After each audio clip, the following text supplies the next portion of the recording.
Good evening, everybody.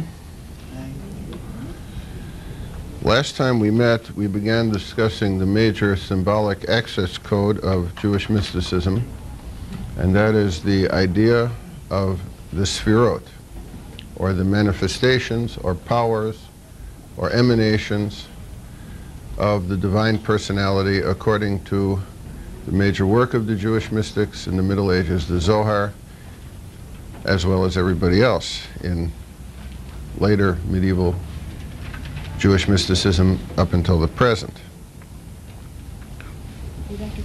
No. Maybe I'm in the wrong place.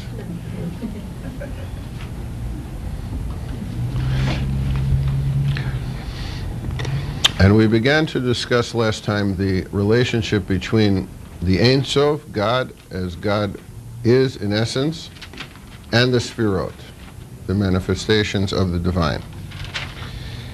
Now, first let me say that the relationship between the Ein Sof and the sefirot is not so simple, and I tried to give you a number of ideas of the Kabbalists as to how they portray that relationship in a variety of different analogies, such as the analogy between a coal and the flame that emerges from the coal, the analogy of the divine stuff, so to speak, that comes out of Ein Sof as being like water, and the sefirot being like different colored vessels into which the water is poured, where the water remains water, but how the water appears in the different colors of the vessels is different. Or the analogy of the Ein Sof as the soul and the sefirot as the body.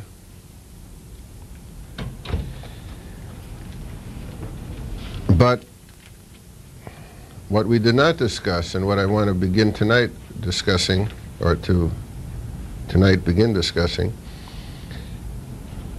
are four different ideas you find in Kabbalistic literature about what are the sefirot, because they never agree. You know the old saying, when you have 3 Jews, you have 4 opinions and 5 organizations. So certainly in a complex issue like the nature of the divine and the sefirot, you had amongst the Kabbalists different views of what the sefirot were all about. One view is that the sefirot are simply the divine nature, the divine essence, namely that the sefirot express the essence of God. And that's the, in a sense, the analogy you have with the water in the different colored vessels, that it's the essence of God coming from the sefirot that goes into these different vessels, and the different vessels have different colors, which means as we look at them, they look different. But as it really is, the water stays the same. In other words, God's essence stays the same, but just God is manifest to us or appears to us in a variety of ways, but essentially the sefirot express the essence of God, not something apart from the essence. And this would fudge the distinction between the Deus absconditus and the Deus revelatus, the hidden God and the revealed God. In this view, they're the same. Then you have a second view. Second view is that the sefirot are not divine, are not the essence of God, but are rather instruments or vessels, or, if you will, almost pipes, tubes, that God uses in order to transmit the divine stuff, or the divine grace, if you want, from where God is to where we are. So they're instruments of God, and not God himself, or herself, or itself.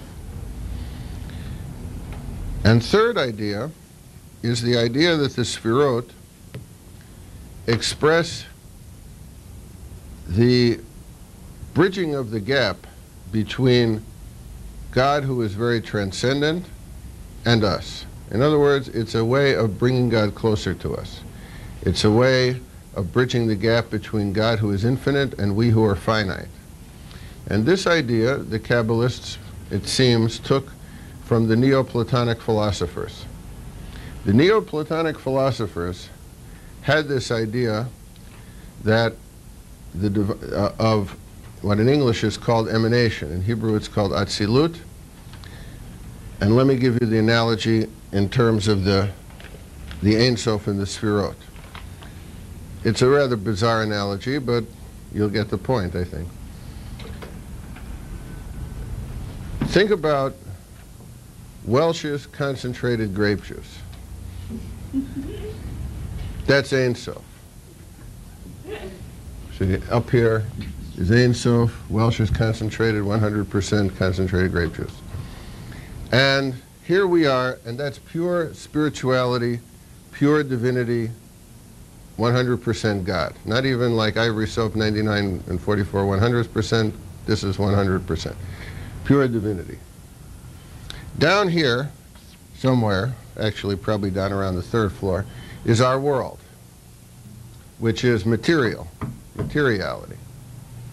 So the problem is, how do you make the transition from complete spirituality to materiality? Pardon me? So the idea is something like this. As the divine stuff filters down from the Ein Sof down to our world of materiality, along the way, little bits of materiality get added. Just like when you dilute the Welch's concentrated grape juice, first you add a little water, then you add a little more water, and then somewhere along the way, when you're adding the water to the grape juice, you reach a point where you have to ask yourself the crucial question. I don't know if you ever do. When is it no longer grape juice, and when has it now become water? That's the critical transition point here between the infinite and the finite. So, in other words, as the divine moves from the world of complete spirituality to the world of materiality, the divine stuff, or the divine grace, or the divine power, or whatever you want to call it, divine light, whatever you want to call it, is diluted as it moves from the world of complete spirituality to the world of materiality. And that by the time it gets to this world, the world of materiality, it is in a very diluted form.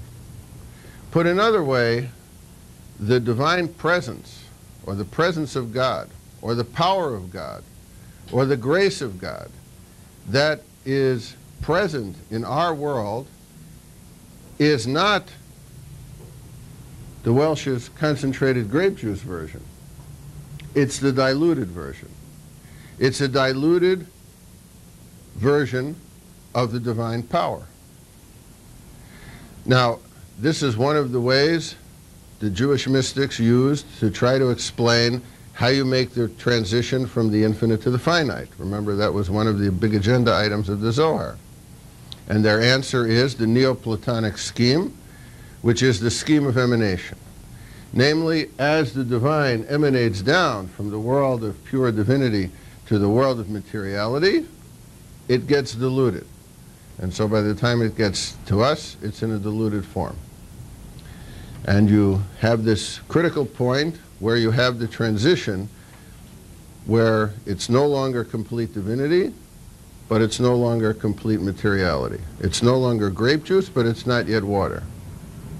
That's how they try to explain this. Very, very profound. I don't know if it's profound, but that's what how they explained it. The second thing that it relates to is one of the other agenda items of the Zohar that we mentioned last time, and that is the problem of evil. Because if you remember when we discussed the problem of theodicy, namely, why does a God who is good and all-powerful allow evil to exist in the world? There were three assumptions you have to make to have this problem. One is God is all-powerful, one is God is good, and the third is evil is real. What this approach does is to say that the first premise, God is all-powerful, is true here in the world of the Ein Sof. God as God really is.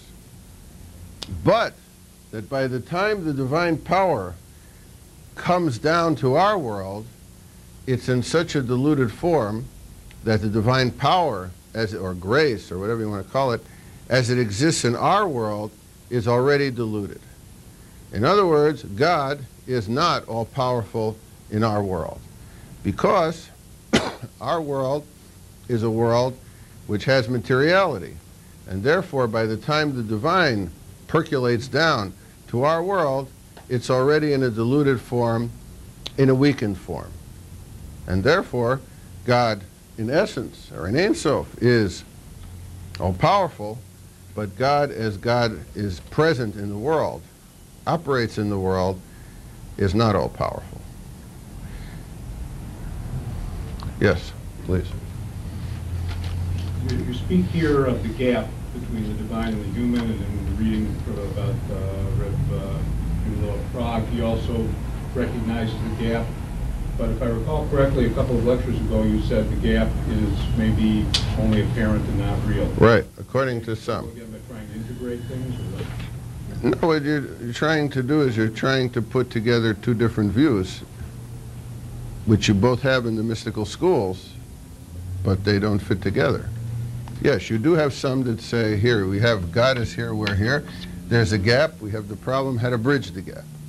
Then you have others that say, God's here, we're here, there's a gap, but once we bridge the gap, we see that the gap is just an illusion. In other words, some say, yes, there is a gap, and some, like Ein Sof is here and we're here, so that's a gap. And others say, once you bridge the gap, you see that all of this in the middle is an illusion, and therefore, there is no gap. Part of the problem with that, which modern contemporary people don't like, is that if everything's an illusion, it means each of us is an illusion, and it doesn't do good stuff for your self-esteem if you think you're an illusion. But right, if you're an illusion, what's the sense of? Yes, and this leads to the big paradox. If you're an illusion, why perform the commandments? And the Chabad school, the Lubavitch school, has developed some very deft intellectual maneuvers to try to get around this problem.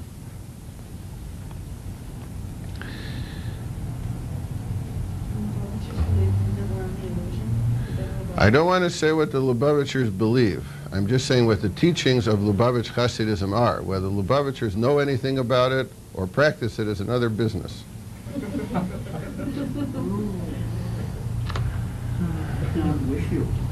But the underlying teaching is that we are an illusion. Yes, that is the teachings of Shner Zalman of Liadi, the founder of the Lubavitch, and most of his disciples, yes. Absolutely. And you'll find a very good discussion of this in the works of the Israeli scholar Rachel Elior, which has now been translated, most of them have now been translated into English and published by SUNY Press, State University of New York Press. How do they say to get around it? Well, I don't want to go into that now because I don't want to go too far afield. I'm trying now just simply to give you 4 different views of the Kabbalists of what the Sfirot are. So they believe we are an illusion, but there are ways to get around it. From God's point of view, we are an illusion. From our point of view, we're not an illusion. But if we see that the gap is an illusion, then we'll see that our assumption that we exist independently is also an illusion. Let me give you analogy that they give. I don't want to give my own analogies here. Grape juice is my analogy, but this is their analogy. For example, they say, if you look in a room when the sun is coming through the window, and you see rays of light coming through the window, the rays of light each look distinct. So from your point of view, looking at it, each ray of light is distinct. But from the point of view of the sun, there are no rays of light. There's just the light of the sun. So in other words, from our point of view, each of us is distinct. From God's point of view, we're not. We're just all part of the divine. Or to put it, another analogy they give, which they like very much, is the water analogy. If you, say, have an eyedropper, you put water in the eyedropper and you can squeeze out individual drops. So each individual drop has its own individuality. But then take the eyedropper, go to the lake, squeeze the water in the lake. It's gone. It's absorbed into the body of water. So in this analogy, the individual soul is like the drop, and God is like the sea. So the goal, according to some of them, is to return the drop to the sea, and therefore to merge into the sea, to be swallowed up by the sea. And this is one of the analogies they give of the mystical experience as a kind of being swallowed up, being absorbed. Then the question is, do you come back from that? If you come back from that, then you regain your individuality, but in a higher plane of consciousness. So that's even better. Because then you come back, you don't take yourself that seriously. And that's one of the goals of the mystics, not only Jewish mystics. The Hebrew term they use for it in the Hasidic Hebrew, which wasn't the best Hebrew, is hishtavut, which comes from the word shaveh, meaning equal. In English it would be equanimity. It's a virtue that was cultivated by the Jewish mystics, but also by others, and especially by the ancient Stoics. And the idea was that you take everything as being equal. In other words, if somebody yells at you, or somebody praises you, you take it the same way. Don't get upset, don't get aggravated, don't get excited, don't get angry, don't get, whatever the opposite is. You take everything on an even keel, and this is the goal. And in order to do that, you have to relinquish the hold on the ego, but I'm going to talk about that another time. Why is that the goal when God is supposed to get angry too? Who says God is supposed to get angry? He gets angry and he's going to erase the world. He's going to finish with it. Look, as they say in Yiddish, you're mixing borscht and kasha and borscht, They don't, this isn't a problem for them. It's not a problem? No, because God's anger for them is, from our point of view, God is not getting angry. If you take the second view, that the Sfirot are divine instruments. If you take the first view, that the Sfirot are the essence of God, then it's all from our point of view. And then you have the third view, as I mentioned, that the Sfirot are bringing God closer to us, more immanent to us. And then you have a fourth view, and the fourth view is developed greatly in Hasidism.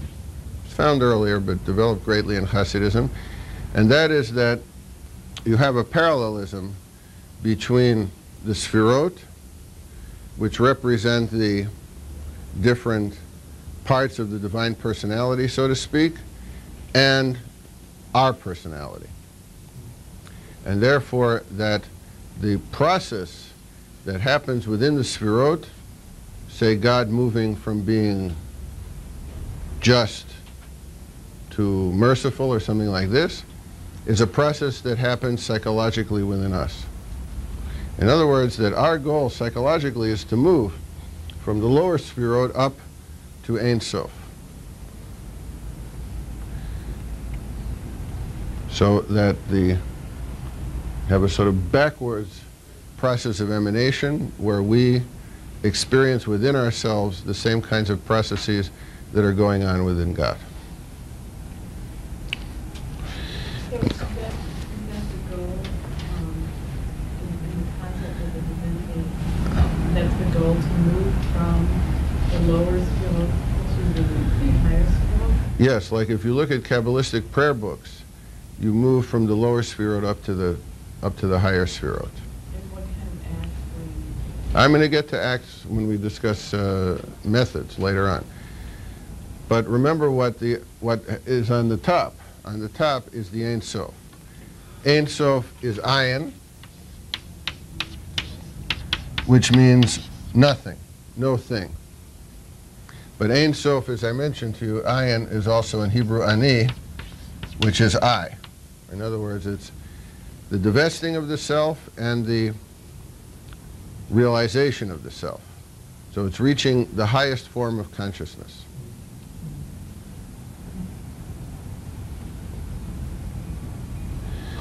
Now, I want to go back to our earlier discussion last time of the unfolding of the Sefirot, because I think I left you in the middle of the second Sefirah or the third or something like this, and somebody asked me what this one here, if you have the chart on page 6, what's this little one in the parenthesis in the middle?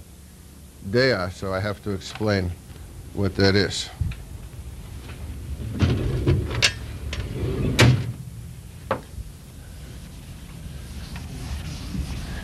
Now, as you remember, the dominant view of the Zohar is you have the Ein Sof, which is God as God really is. And at that point, only Ein Sof exists and the void exists. You will see when we get to the Lurianic Kabbalists of the 16th century that they begin with a totally different premise, which I'll discuss then. But here, for the Zohar, you have the Ein Sof, which is God as God really is, and nothingness. And into that nothingness, God begins to unfold itself, emanate itself, express itself however you want. And we discussed how, for the Zohar, the first emanation is Keter, or the crown, which represents the divine will. And that for the Zohar, the first expression of the divine personality is not intellect, but rather is will. And that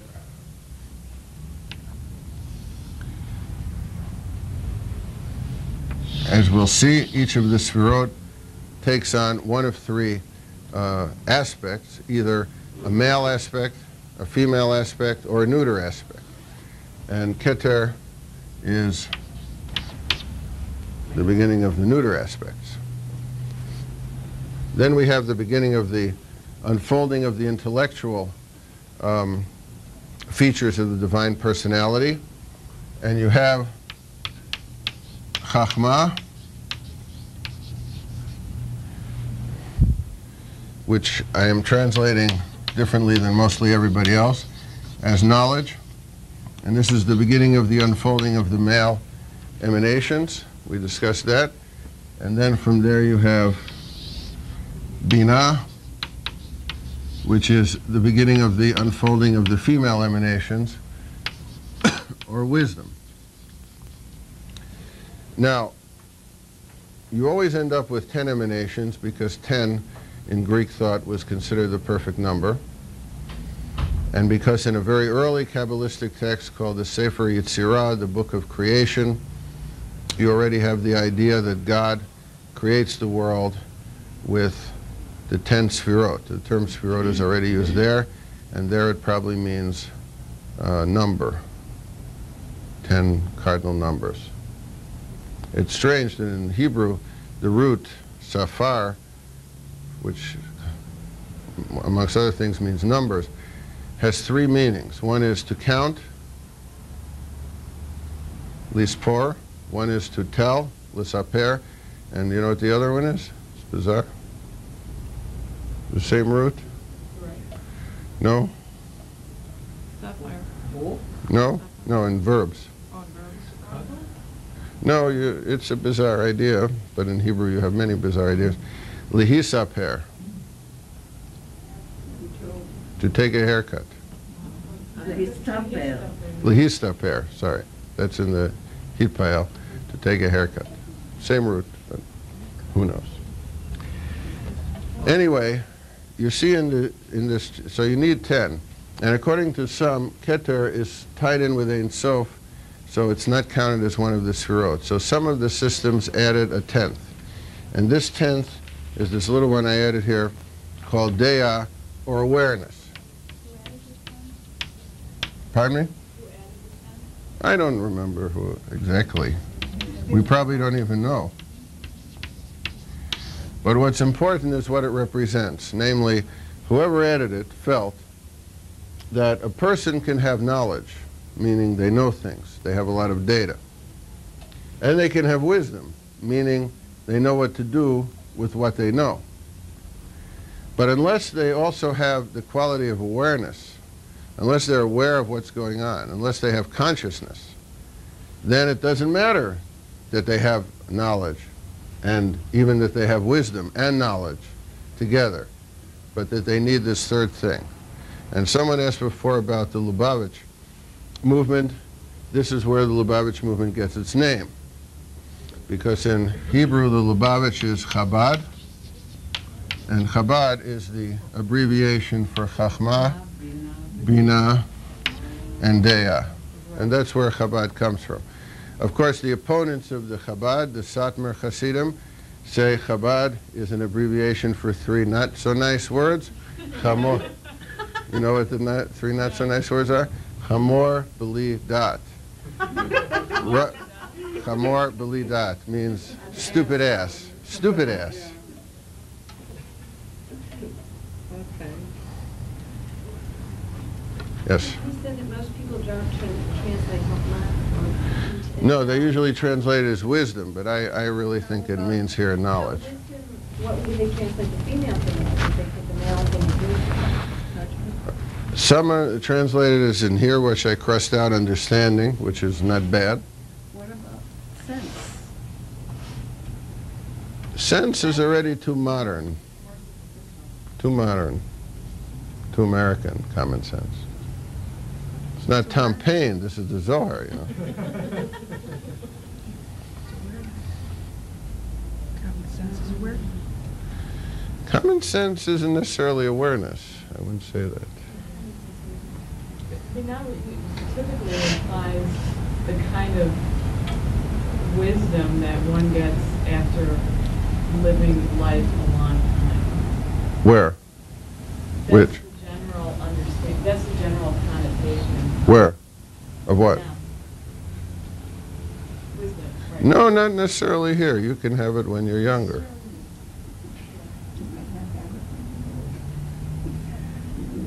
No, this isn't experientially linked. They didn't read John Dewey, the Zohar. It's not experientially linked. You can have wisdom without experience. Well, we use Chokhmah and De'ah in today's speech in Hebrew, but not Binah. Do we? Sure. Where? There are journals named Bina. Where do we use it? In what context?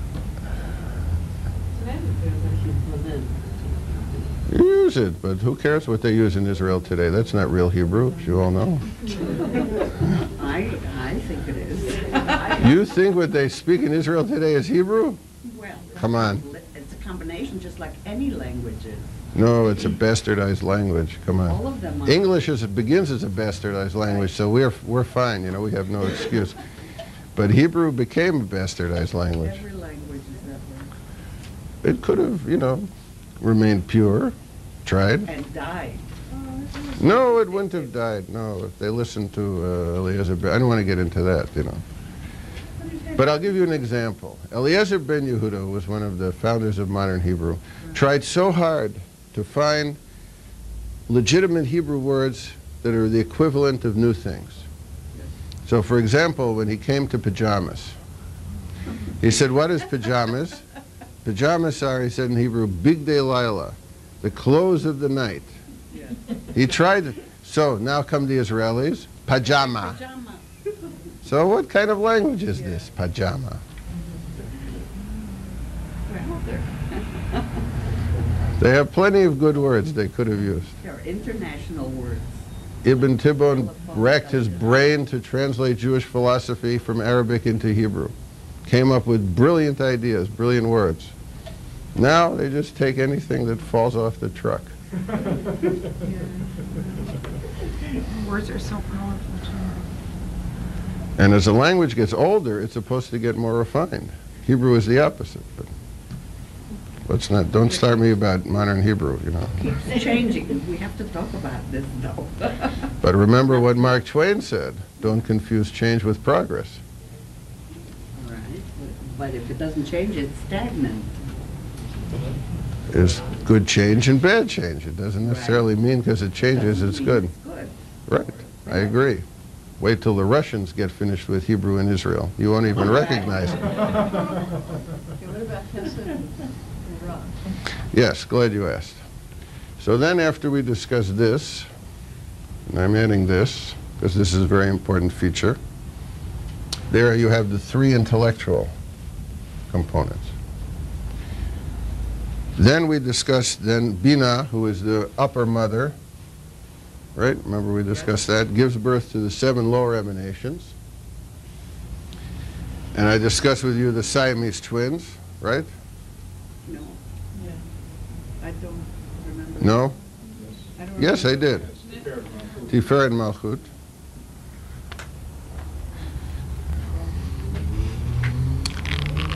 All right, so then you have Chesed, which is mercy, and it's balanced, because everything you see is balanced. You have Din, also called Gevurah, justice or power.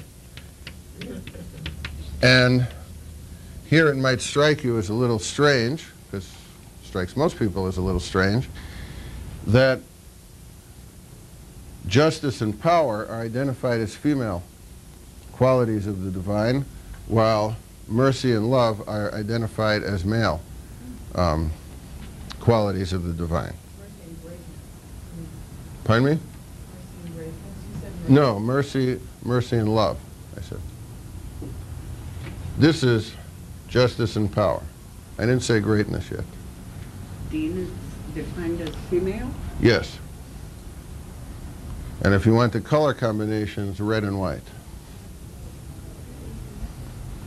I mentioned this to you before with the apple, remember? Red and white. Now, here again, you have the idea of the balance. And when things get imbalanced in the world of the Sefirot, they impact on this world. So in other words, if justice becomes too powerful and becomes more powerful than mercy or love, then the flow down from up here to our world impacts on us in such a way that God's justice is stronger than God's mercy and love. And then harsh things occur in history. And how does that happen? One of their ideas is it happens as a result of what we flush up into the system. In other words, we, through our deeds, cause either divine love to be greater or divine justice to be greater. And if there's an imbalance, it's because of what we've done. So if we flush up too many sins into the system, then divine justice becomes too great. Then we get punished by God for everything we do wrong, and we get punished severely. So what we are trying to do is to keep mercy stronger than justice. So you're always trying to keep the balance. You want to keep God in balance. And there you have the central idea of all the Jewish mystics. Namely, what we do down here affects what happens up there. That our deeds down here have an impact on the Sefirot, namely have an impact on God, and then what you flush up is what you get back.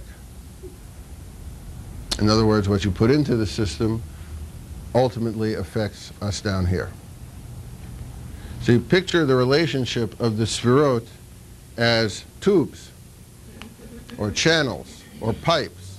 The Hebrew word they use is sinor, channels, flowing down from Ein Sof, down eventually to our world. So the stuff comes down to us, and then our actions enter into the flow, back, up, and therefore what we put in affects the balance up there. So they can, what we put in the pipes can clog the pipes. You don't want that.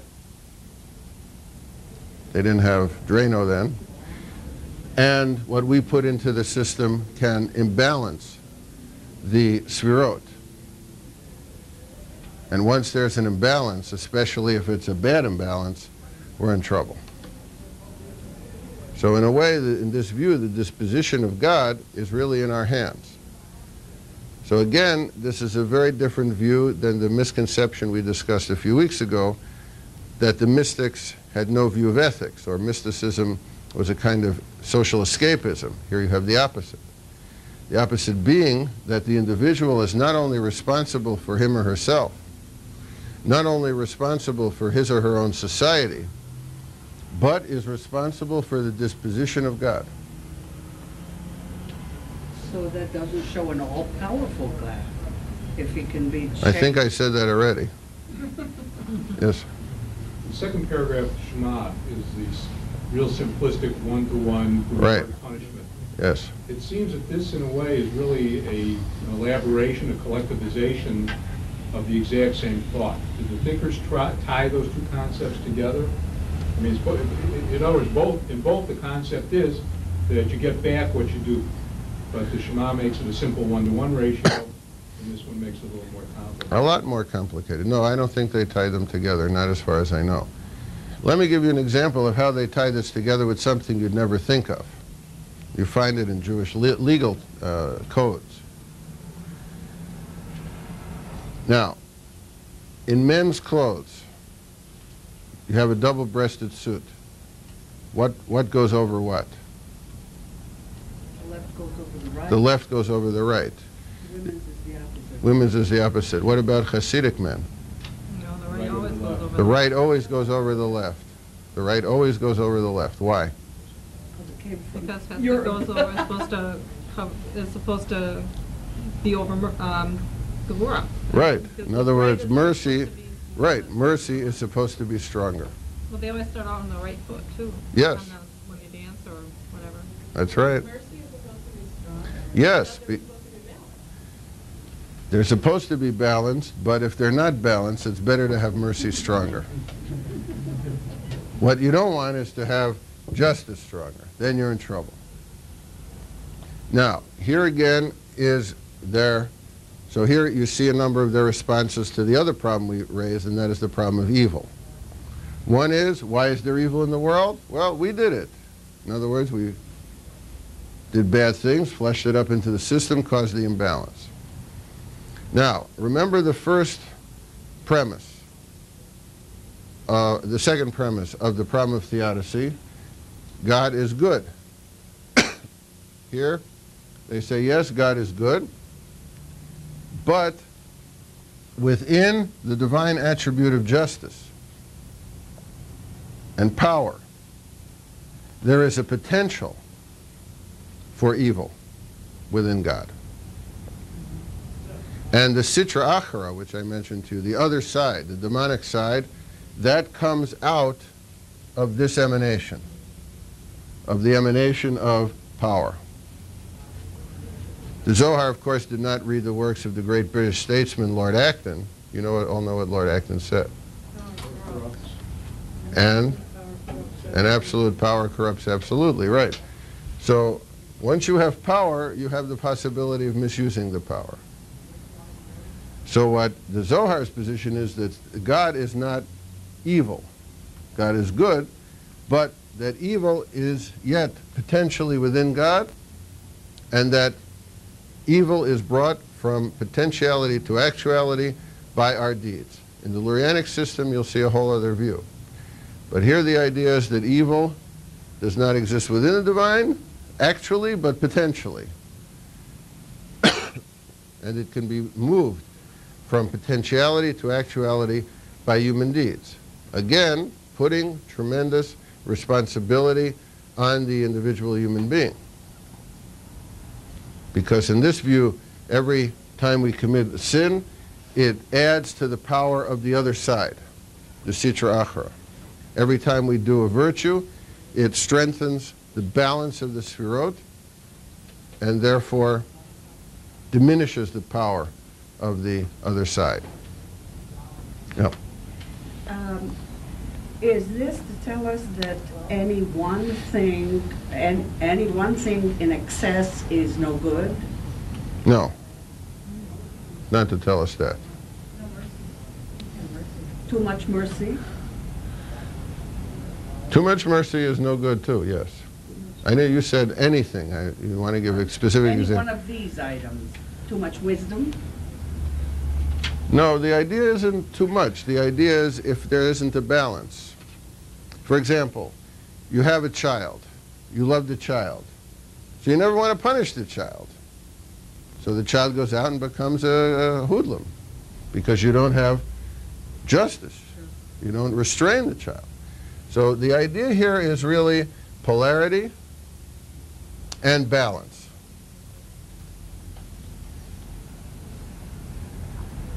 In other words, yes, you can have too much knowledge if it's not tempered by wisdom.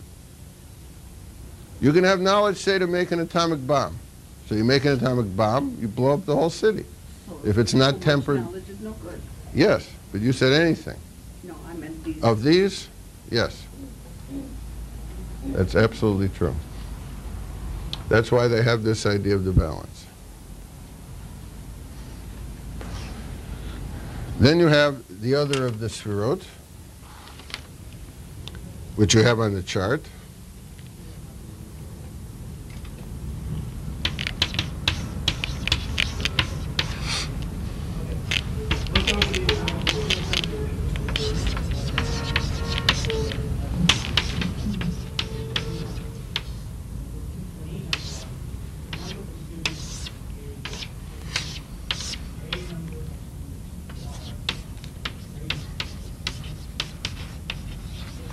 Now, everything flows into Yesod, foundation, and then to the last emanation, Shekhinah, which is a feminine aspect of the divine, and then you're moving down to our world. In other words, this is all within the divine.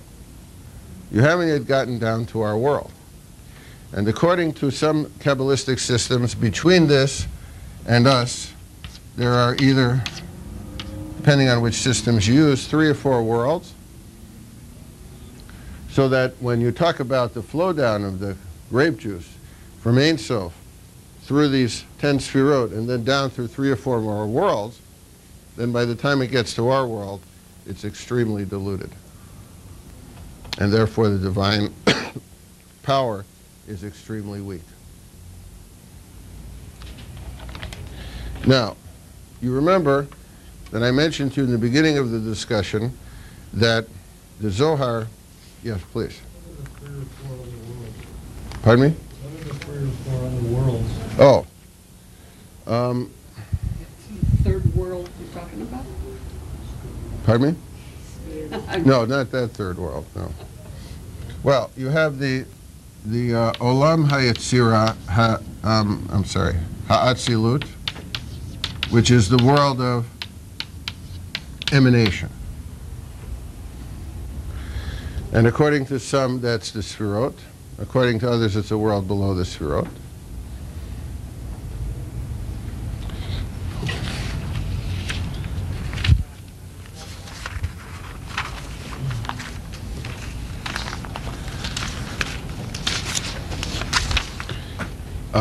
Then you have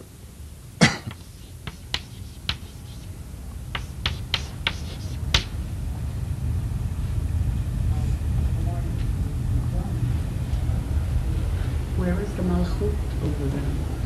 Shekhinah is Malchut. Shekhinah is another name. Lower mother, right. The lower mother. This is the upper mother. And according to some of the systems in each of these worlds, you also have the 10 Sfirot. Pardon me? 40 altogether, yeah. And then you have Olam HaBriah, which is the world of creation. Now, Atzilut means emanation, something out of nothing. In other words, simply an outpouring. And Briah means creation. Then you have Olam HaYetzirah, which is the world of formation. And this goes back to medieval distinctions between creation and formation, in that creation is creation of something out of nothing, and formation is creation of something out of something. So you notice creation of something out of nothing is a higher form of creation than creation of something out of something. And then you have Olam HaAsiyah, or the world of action, which is either identified with our world or the world above ours. Now, looking at it from a contemporary American perspective, you would say it's backwards. Because our view always is that, American view always is that action is the highest thing. Here, action is the lowest thing. In other words, emanation is the highest thing. Pouring yourself forth, giving of yourself, sort of selflessly exploding. Creation from nothing, second highest. Creation of something from something, third highest. And activity, lowest.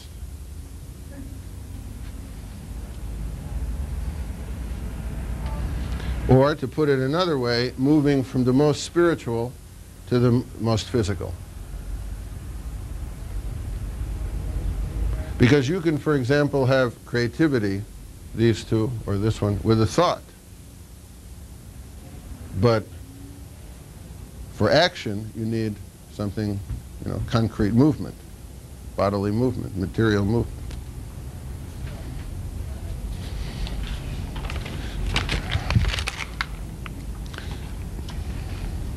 Now, if you look at the little charts that are strewn through here, for example, on page 10 and 11, you see different things that each of these sphirot are considered symbols of. For example, Tiferet is the sun, Shekhinah is the moon. Or the patriarchs. Abraham is chesed, Isaac is justice, and Jacob is glory. So, for example, when the Zohar reads the Bible, on one level, of course, they read it as the story of the people who are mentioned there. But on another level, they read it as the interaction amongst the Sfirot. So if you read a story about Abraham and Isaac, it's really on the symbolic level a story about divine love, divine mercy, and divine justice. So in other words, the Sfirot give you a sort of access code to understanding things on many levels at the same time. Now let's return to the original questions I raised about what the Zohar is trying to address. And if you remember, I suggested to you the Zohar is trying to address a number of problems. One problem was the relationship of the infinite to the finite, and that they do through this idea of emanation, the grape juice analogy. Second problem they're dealing with is the problem of philosophical cosmology, how everything got here. Their answer to that is that before the world had to be created, that God had to sort of create himself, to unfold himself. The third problem was the problem of evil, and we see that in this idea you have a number of responses to the problem of evil. One is the idea of the dilution of the divine stuff as you go down the process of emanation. One is the idea that evil is caused by an imbalance amongst the Sfirot or by the pipes becoming clogged. or by us flushing stuff up into the system that somehow disrupts the system. Fourthly, you had the problem of human sexuality. As you see, I hope already here, but as you'll see more clearly when we take a look at some of the text from the Zohar sees everything, including the divine, in erotic symbolic terms, as an interaction, an interplay, an intercourse between the male and female forces of the divine, of the cosmos, of nature, of everything else. For them, you need constantly the balance between these male and female forces. Fifthly, we saw that the Zohar raises the question of how to understand the Bible in its true meaning. And for them, as we already see, and we'll see in more detail later, the Zohar's idea is that to understand the Bible, you need the access code.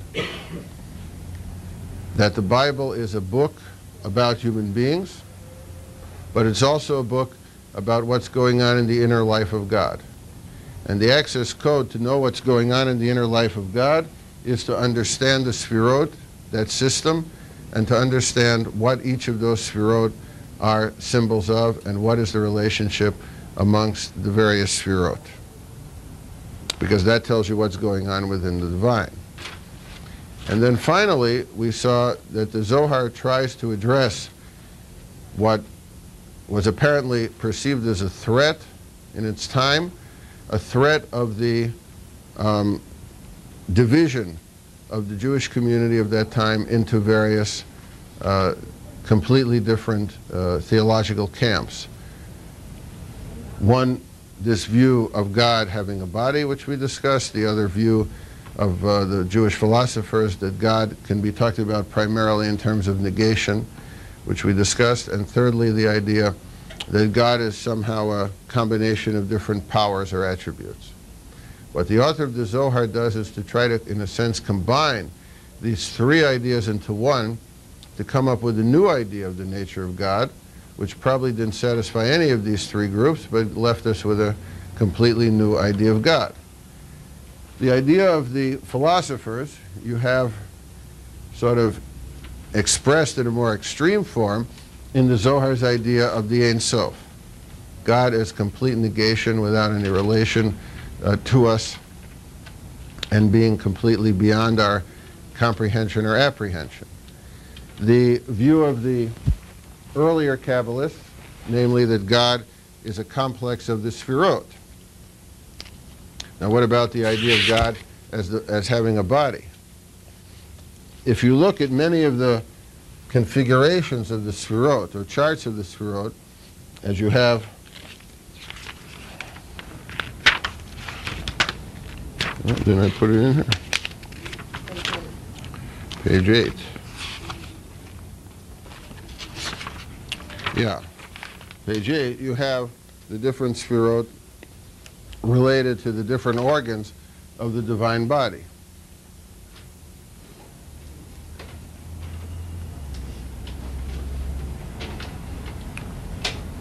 So there you have it.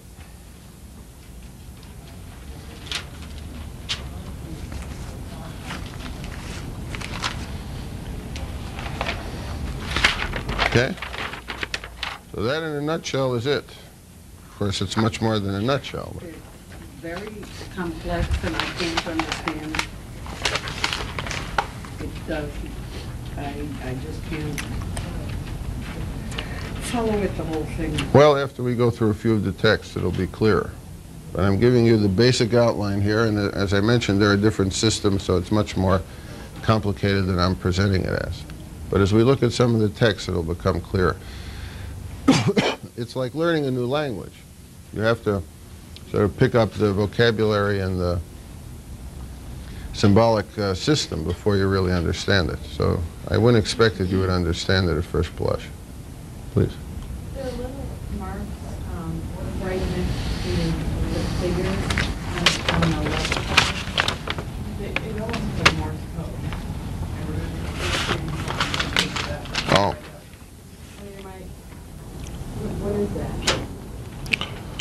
I really don't know, because I don't really know where I got this. I just put it to get, took it because... Maybe the scanner from the jewel.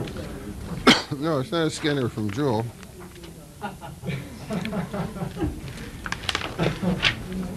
No, I would disregard those. Well, the fourth one down says conflict, the fifth one says decrease. I don't think it has anything to do with this. I think it's an attempt to compare it to some other system. Yeah. Any other questions about any of this? Is this a different system with the image of God as male from the polarities?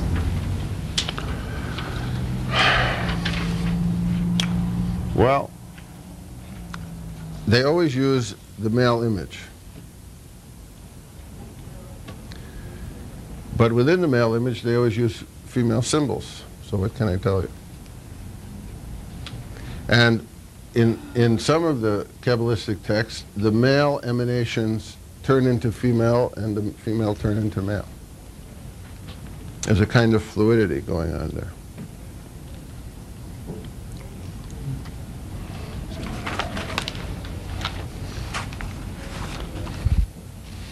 All right, now let me move to the Lurianic system, which is a variation on this theme. This is, you already have half of it here, because the Lurianic system developed in 16th century Safed. Lurianic, Rabbi Luria. Luria. Luria. Rabbi Isaac Luria.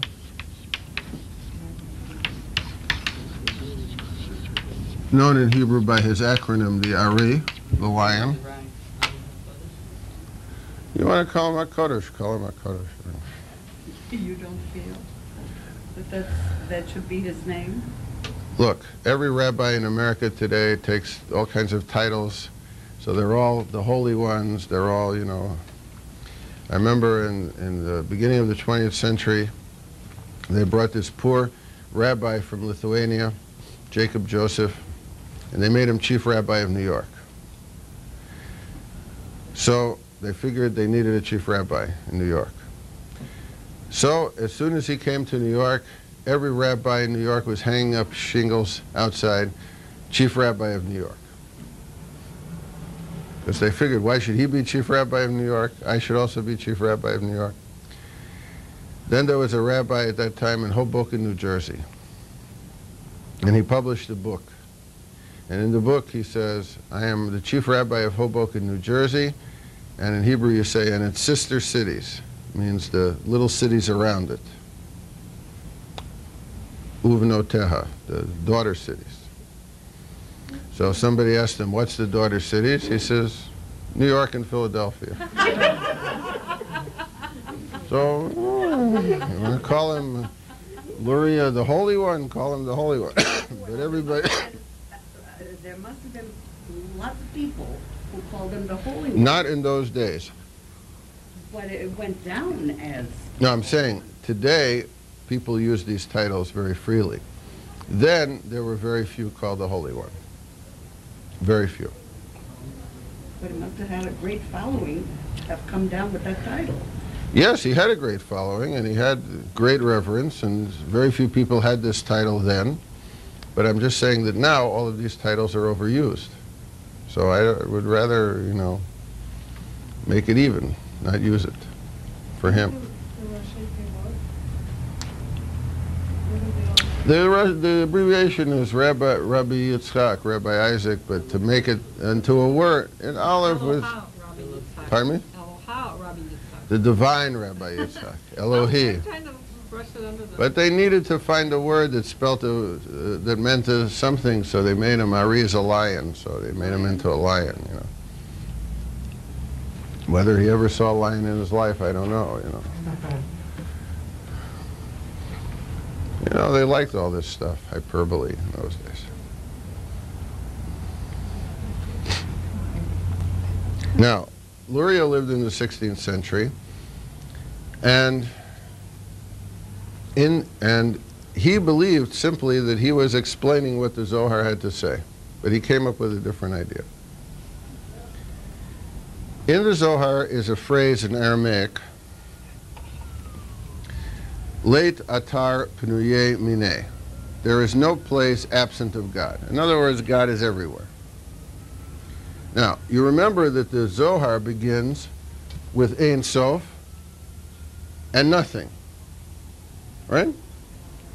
And the Sfirot emanate into nothingness, right? Luria begins with the opposite, something like this. If God is everywhere, if there is no place where God is absent, that means God is everywhere. So the problem then is, if God is everywhere, where is there room for us? Where is there room for the world? Where is there room even for God to manifest himself? That's problem number one. Problem number two is that if God is everywhere, say this is everywhere and this is God and this is Ein Sof, God as God really is, God in his most perfect, totally spiritual form. The second problem is, why would God want to destroy that perfection, to compromise that perfection, to disturb that perfection, to make room for the world, to make room for us, and to make room for the divine self-expression? That's the problem.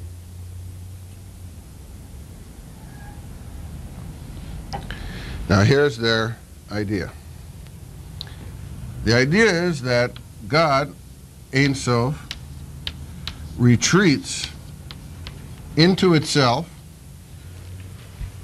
forming a void within itself, so that there could be room for the Sfirot and eventually for the world.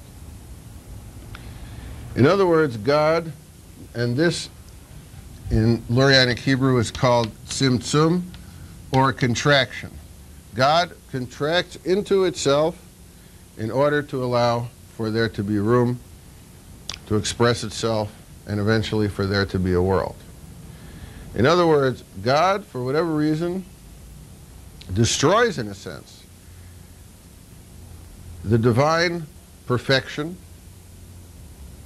in order to allow creation to occur, in order to allow self-expression to occur. The black hole. No, it's not the black hole. It's even better.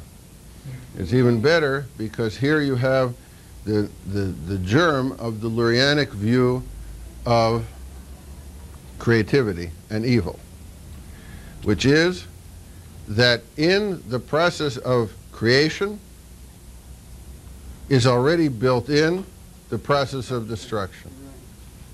In other words, one of the Lurianic responses to the problem of theodicy, the problem of evil, is if you have good, you must have evil. If you have up, you must have down. If you have creation, you must have destruction. And that the process of creation, by its nature, is creative and destructive. Right. Now think about it. You ever watch a sculpture at work? Sculptor at work? It's destructive. They're banging away with that hammer, whatever it is. You watch a painter at work? It's a mess. You watch a writer at work? Remember what Isaac Bashevis Singer said, the waste paper basket is the writer's best friend. You're throwing away, crumpling up, throwing out. So the process of creation is also a process of destruction. In other words, evil is built into the system. So Harold Kushner's problem, why bad things happen to good people, because there's good and there's bad. That's why. Yeah. So the Lurianic view does not embrace the notion that God is infinite? Because if you think about it, infinity, even if it contracts, is still infinity. Yes, God is infinite in Ein Sof, as Ein Sof, yes. But then the Lordianic view doesn't make sense. What does that mean doesn't make sense? What doesn't make sense? Something that's infinite cannot contract. Well, something that is infinite can't have a middle either, but they have to, because it says it contracts from the middle point. But I mean, okay. It seems like a contradiction. I think it is. it is a contradiction, so what? Well, I'm just saying, so, well, do you think if I called them, they'd freak out? Look, you are trying to impose rules of Aristotelian logic created by some balloon-brained Greek guy on these people, on reality. They don't mean you should take all this literally. They say it in every page of all the Kabbalistic writings. Don't take us literally. Because, for example, when they say the middle, they don't mean the middle. Obviously, when they talk about an infinite being, they know he doesn't have a middle. They know that. But why be hampered by this, you know? It's like, you know, when Descartes published his book, The Meditations, a priest wrote a response to Descartes. And he said it again, I forget his name, and he said against Descartes, "For you, Descartes, with your puny brain, you cannot have A and not A. You can't have this. It's a contradiction to have A and not A. It's not possible. But for God, God can have A and not A. Why not? Why should God be restrained by your laws of logic?" Right. And, you know, this was before we had symbolic logic and modal logic and all the other logics we have now. It was just, you know, simple Aristotelian logic, simple stuff. Now we have all kinds of sophisticated logics. But why should we have to say God is restrained by A and not A? And here in this idea of polarity, it's exactly what you're saying. We have A and not A. We have mercy, and love is the opposite of justice, say. So you say, yes, we have A, and we have not A. And because we have A and not A together, we have a complete thing. We have a fulfilled thing. Or a wash. Now, as the great 16th century mystic Judaism of Prague said, he was a little more sophisticated, he said like this: you have two kinds of polarities. You have complementary polarities and contradictory polarities. He says if you have a complementary polarity, then you need both sides to have the whole, say like male and female. If you have contradictory polarities, then you have it like matter-antimatter, they annihilate each other. It's a very subtle distinction, but a very important distinction. In other words, not every contradiction is a catastrophe. Sometimes you need the other pole in order to have a completion. And if you don't have that completion, you have an incompletion. And if you have an incompletion, you never have a fulfillment.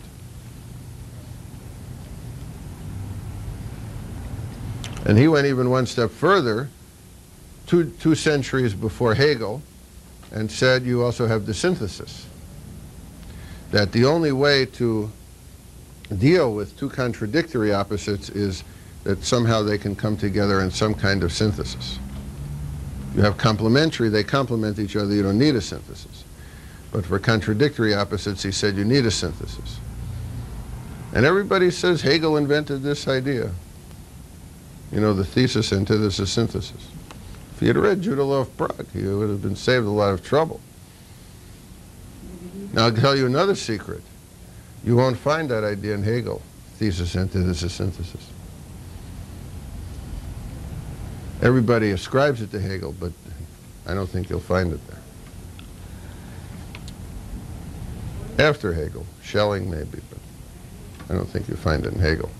I spent a lot of time reading it. I didn't find it there. Maybe I had a bad translation. I didn't find it in Hegel. I like your analogy of you have to destroy to create. It's not my analogy, it's their analogy.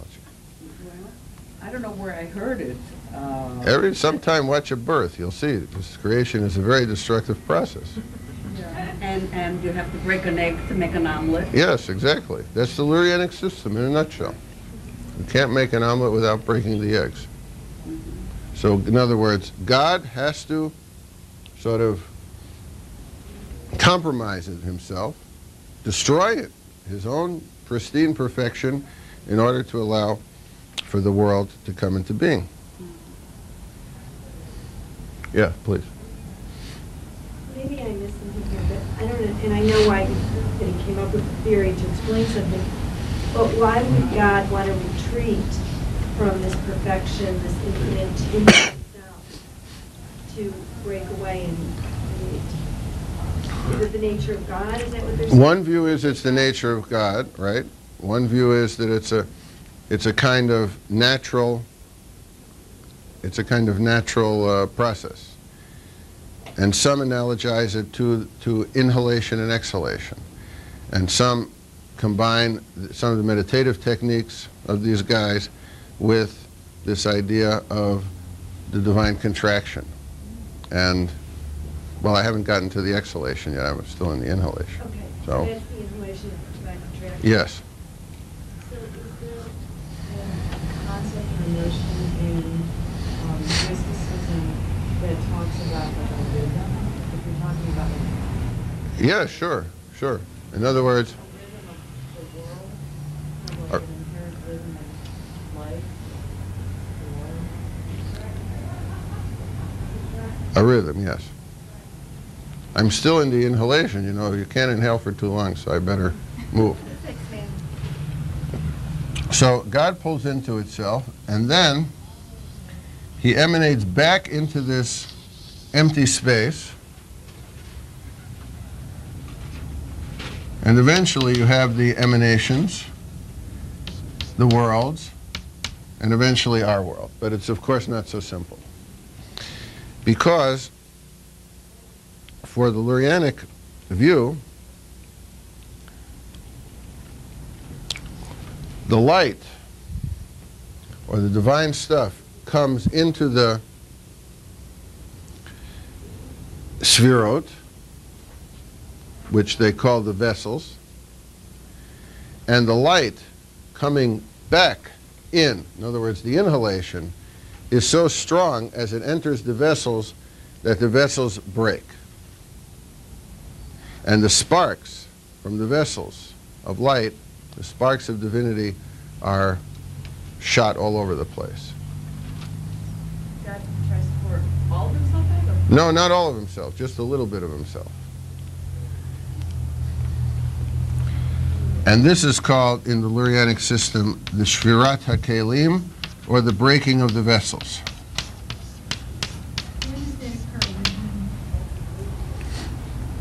That occurs when he emanates part of himself back into the void. You have the emanations. They can't hold the divine light, and they break. In other words, again, this idea that catastrophe and destruction is part of the process of creation. Now here's where we come in eventually. These sparks of the divine get trapped in things, including people. And if we do something good, no, let me put it the other way. If we do something bad, we cause a shell to form around the spark, preventing its liberation. If we do something good, we remove the shell around the spark, and eventually, when we remove all the shells, the spark can return to its source, which is God. And when all the sparks are back where they should be, that's when it's sort of like the Humpty Dumpty story, except in this case, all the king's horses and all the king's men can put Humpty Dumpty back together again, and wear all the king's horses and all the king's men. So again, it gives the human being a tremendous sense of responsibility, a tremendous sense of power. Pardon me? No, this is more than tikkun olam. Tikkun olam is another business. This is tikkun, period. Because tikkun means to repair, or to reconstitute, restitute. And what you're repairing is not simply the world.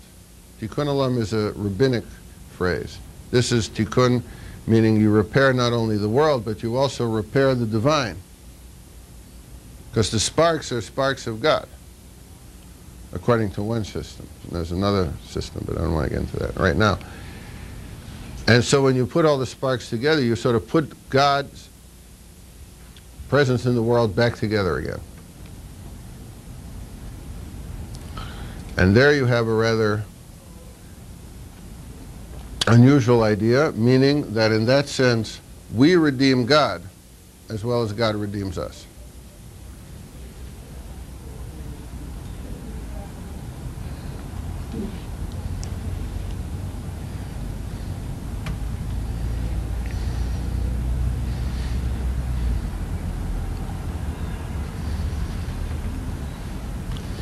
And all this will become more clear as we go through the text. I just want to put a lot out on the table.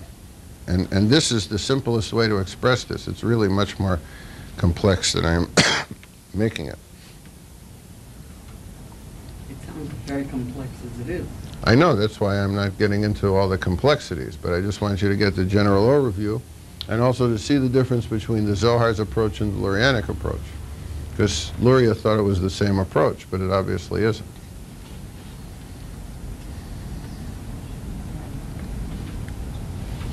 Okay, are there any questions about So any? when you say it's better than the black hole, are you talking about the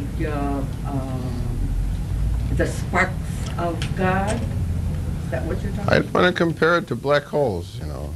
I could compare this, where everything comes from an explosion of a primordial point. I could compare it to the Big Bang Theory. I don't want to mix astrophysics and mysticism here.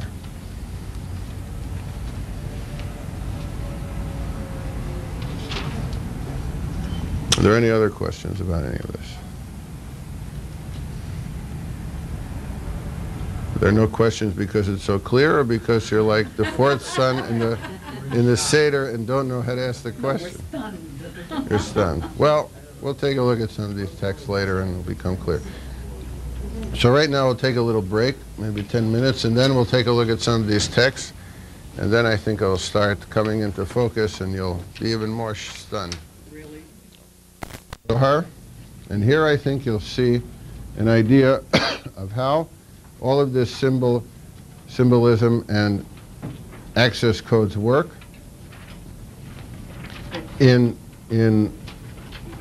unraveling just simply one or two verses from the Bible, in particular from the book of Genesis.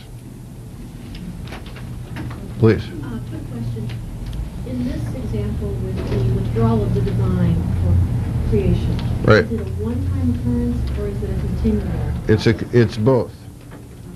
It's like an event, which is a one-time occurrence, and it's like a process that's continuously ongoing.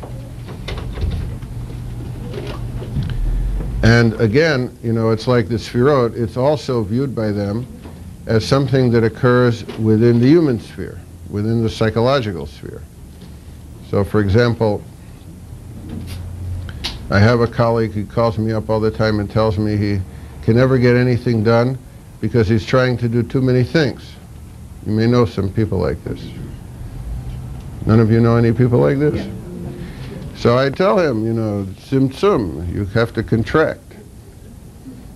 You can't do everything. Because contraction means to focus, means to focus on a point. Once you reach that critical point where you're juggling and you have too many balls in the air, they're going to start to fall.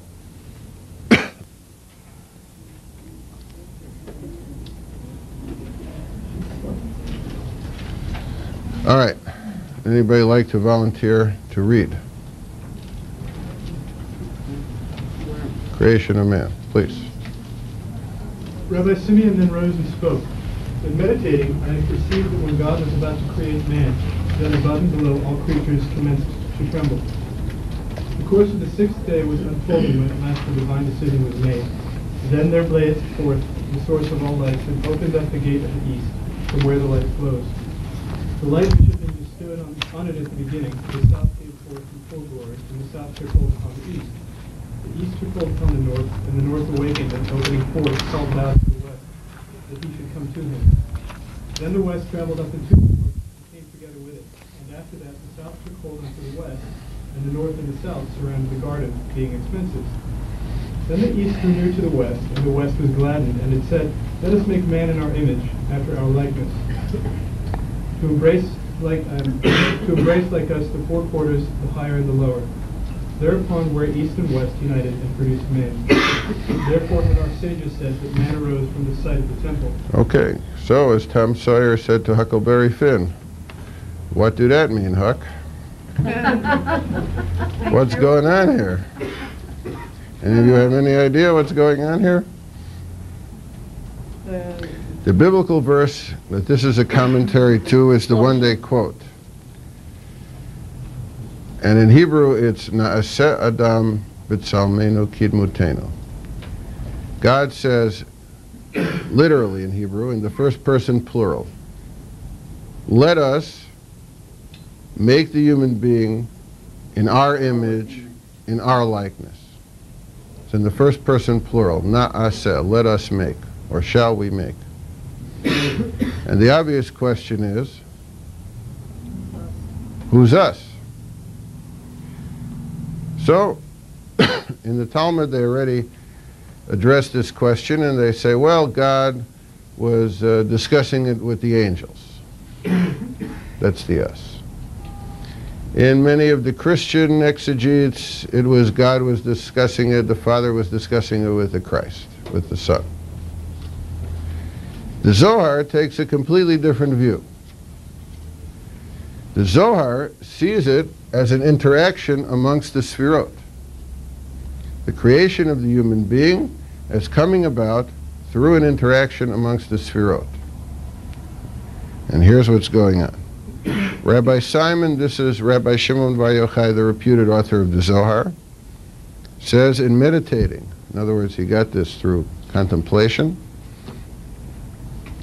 when God was about to create man, above and below all creatures commenced to tremble.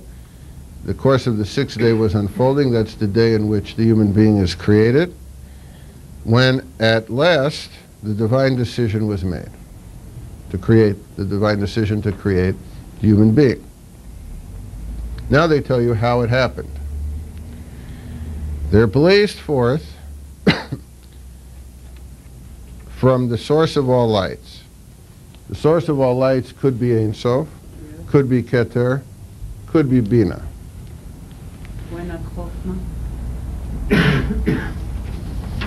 Because Chachma is not usually compared to the source of all lights.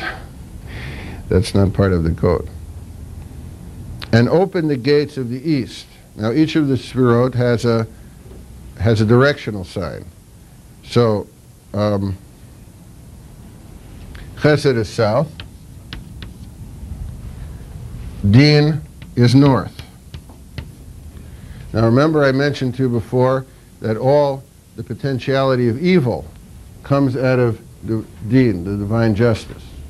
This is all based on a verse in the prophet Jeremiah, chapter 1, where he says, Mitzafon tipatach hara'ah. Evil will come from the north. Now in Hebrew, the word for north is Safon. And the root of Safon, Safan, literally means hidden or obscure. So evil comes from the obscure, from the hidden, from the recessed. What does that mean here? Evil comes from the recessed parts of God. Evil is sort of a latent gene within God. Now, let's move back from the Zohar to an earlier Kabbalistic book called the Sefer HaBahir. It's now translated into English, the Book of Illumination, written sometime before the Zohar. There you have the following interpretation of this verse from Jeremiah. Mitzafon tipatach hara'ah, evil comes from the north, or the hidden parts. And the Sefer HaBahir says as follows. Yesh midah b'kadosh baruch hu sheshmo ra'ah. There is an attribute within God which is called evil. As it is written, and it is found in the north part of God, namely in the hidden part of God, in the obscure part of God, as it is written, evil comes from the north. In other words, the Sefer HaBahir takes an even stronger position than the Zohar on the problem of evil. Because as the Zohar says, evil exists in one of the emanations of God potentially, and human deeds bring it from potentiality to actuality, the Sefer HaBahir goes one step further and says, no, evil is not potentially within God. Evil is actually within God. That there is an evil element within God. In other words, that if God represents all of totality, or to put it the other way, if the world reflects the divine, and in the world is evil, then in God must be evil. Or to put it another way, good is meaningless unless there's evil. You don't know what evil is unless there's good, and the opposite. So therefore, for God to be complete, whole, means that God not only has to be good, but God has to be bad. Also bad. In other words, the Lurianic Kabbalists have the view that evil is built into the system. The Sefer HaBahir is one step stronger, that it's built into the divine. And therefore, the problem of why there is evil in the world for the Sefer HaBahir is a very easy answer. It's built into everything, including God. In other words, again, for there to be up, there has to be down. And the problem of theodicy, which has the assumptions, God is all-powerful, God is good, evil is real, the Sefer HaBahir strikes at the second assumption. God is good, but God is also not good. Let me just finish the thought. Now, what does that mean, that there is an element of evil in God? It means that there is an element of evil in God, and it also means there is an element of irrationality in God. In other words, that God is not simply rational and predictable, but that there is a random element within God, a capricious element within God, an irrational element within God. And some biblical scholars, in the Jewish circles, the late Yechezkel Kaufman at Hebrew University, and in Christian circles, say someone like Helmer Ringren, who's from the Swedish school, I think at Uppsala, takes the story of Moses in the inn on his way to Egypt as an example of this idea of God's irrational element. You remember the story. Moses is at Mount Sinai. God finally convinces him to go down to Egypt to take the people out of Egypt, right? If you didn't read it, you saw it in the movie, right? And Moses is on the way down to Egypt. This part they left out of the movie. And he stops with his wife and his children in an inn. And then what do you read in Exodus chapter 4? It says, and God sought to kill Moses. Remember that part. Look it up. Chapter 4 of Exodus. And then it even gets stranger. God sought to kill Moses, and then along comes Zipporah, his wife, and takes a knife, not only a knife, a flint knife of all things, and circumcises her son, and throws the foreskin at Moses' bed, the side of the bed, and says to Moses, you are a bridegroom of blood to me. Something like this. Kaufman and Ringren both interpret this the same way, that God is a rational God, but that for the divine personality to be complete, God also has to have an irrational element, a capricious element, an unpredictable element. But if man is made in the image of God, he has to have all the characteristics of man. Otherwise, we're not in the image of God. Well, that's true, but everybody else wanted to simply argue that we only have the good stuff, that he only gets the good stuff and we get the bad stuff somewhere else. Here the argument is we get the bad stuff from the same place we get the good stuff. In other words, that the divine personality has to be balanced. Predictable, rational on one side, unpredictable, capricious, irrational, emotional on the other side. Now, what you have to think about is the question of which kind of God would you like? Would you like a God who is totally predictable and boring? Or would you like a God who a little unpredictable, a little capricious, but much more fun at the dinner table? Alan Watts, who brought Zen to America, even though he was an Anglican priest, said, "I could only believe in a God who I would want to invite to my house for dinner." So would you like to have this sort of H&R Block God, where everything is, you know, in a book, and you have your credits on one side and your debts on the other side, and he's sitting there calculating up all the time? Or would you rather have a God who comes to dinner and is unpredictable? Who said that? What? Don't have a God who you wouldn't have? Alan Watts.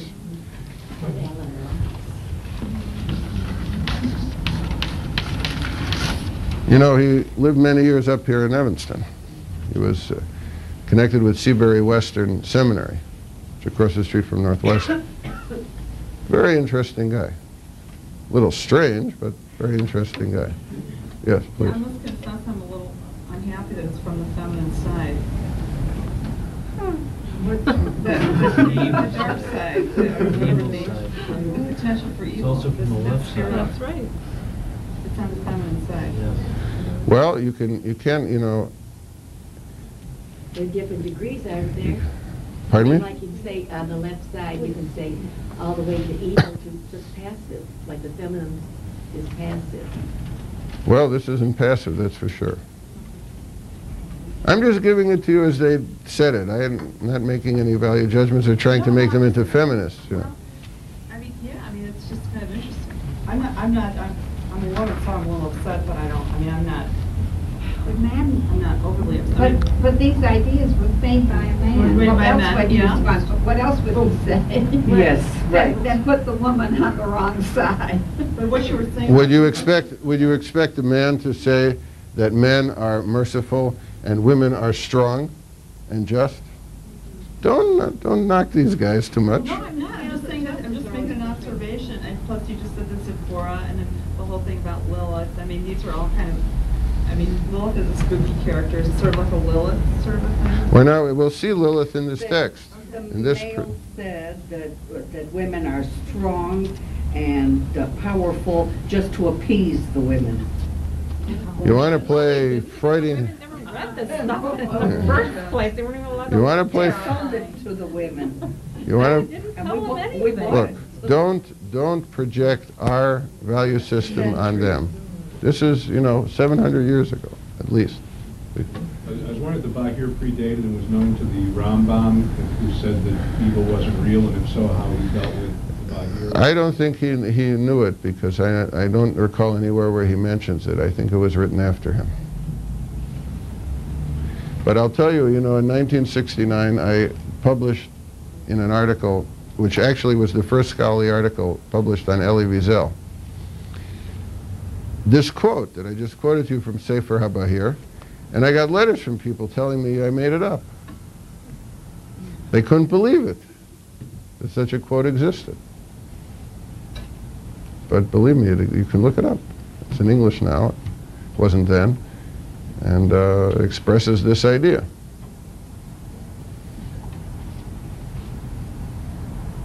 Now again, this is an idea of the polarity within the divine. God is rational, irrational, super-rational, everything together.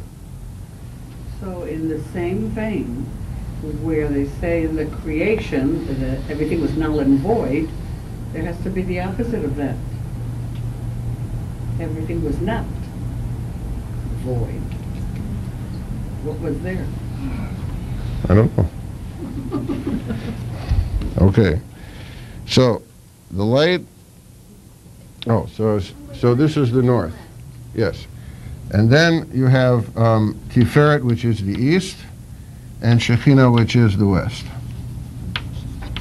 The reason Shekhinah is the west is because you have a statement in the Talmud, Shekhinah shochenet b'ma'arav, the Shekhinah dwells in the west. So, here they have the creation of the human being as an interaction, an interplay, and you'll see very soon an intercourse amongst the various sphirot. So the light, which had been bestowed in the beginning, so it opens the gates of the east, that's Tiferet, from where the light flows. Now, in many mystical texts, including Jewish mystical texts, light is used often as a symbol for semen. So the light is flowing from the male, from the south.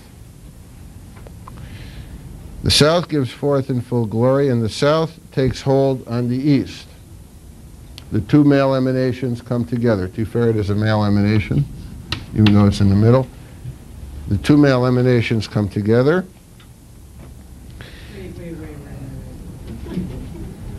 Two male? The two male emanations? Yes, the south, Chesed, and the east, Tiferet. Because Tiferet, remember, is the male counterpart of Shekhinah. In other words, the male forces are joined to make them stronger. And then the east took hold on the north, and the north awakened and opening forth, called loud to the west to come to him. The west is Shekhinah.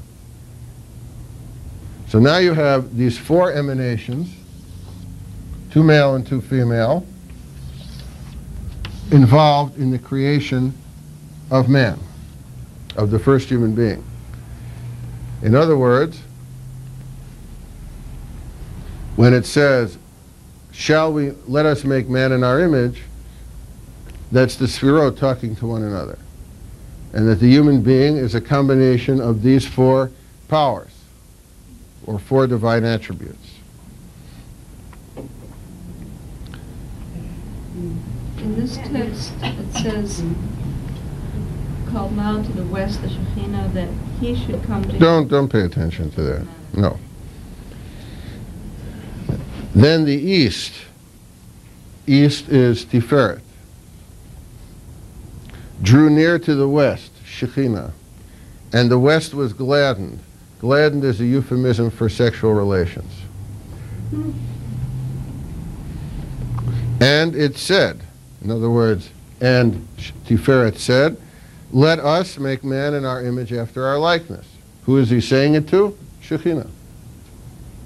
Gladdened, sexual illusion. Therefore, what you have here is, in a sense, a return of the Zohar to the pre-biblical ideas of mythology, that the human being is created from a sexual act amongst the divine powers, or as they had it in the pre-biblical period, amongst the god and goddess.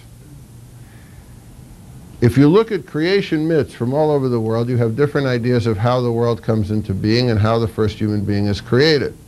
In the Bible, it's very antiseptic. God says, and there is.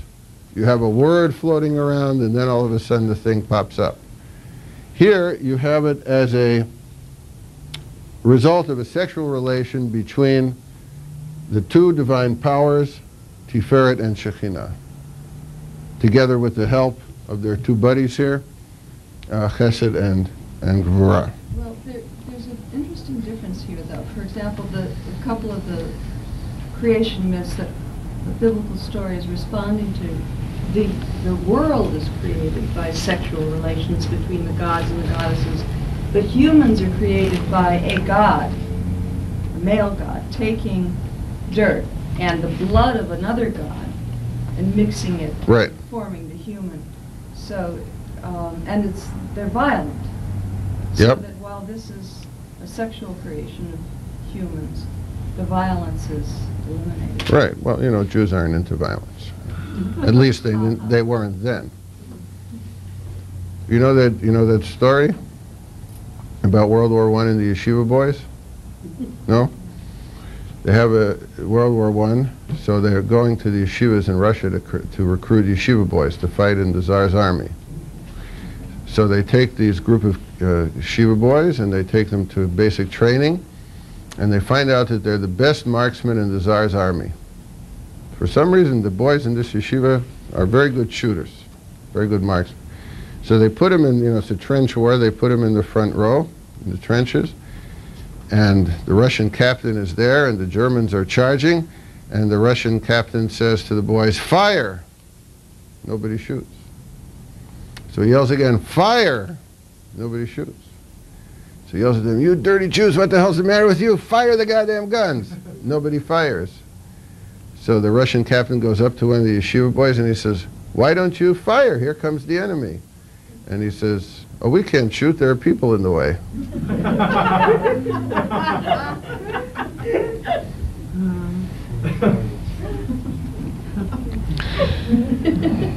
Therefore, our sages said, man arose out of the site of the temple. Now, what does the temple have to do with all this?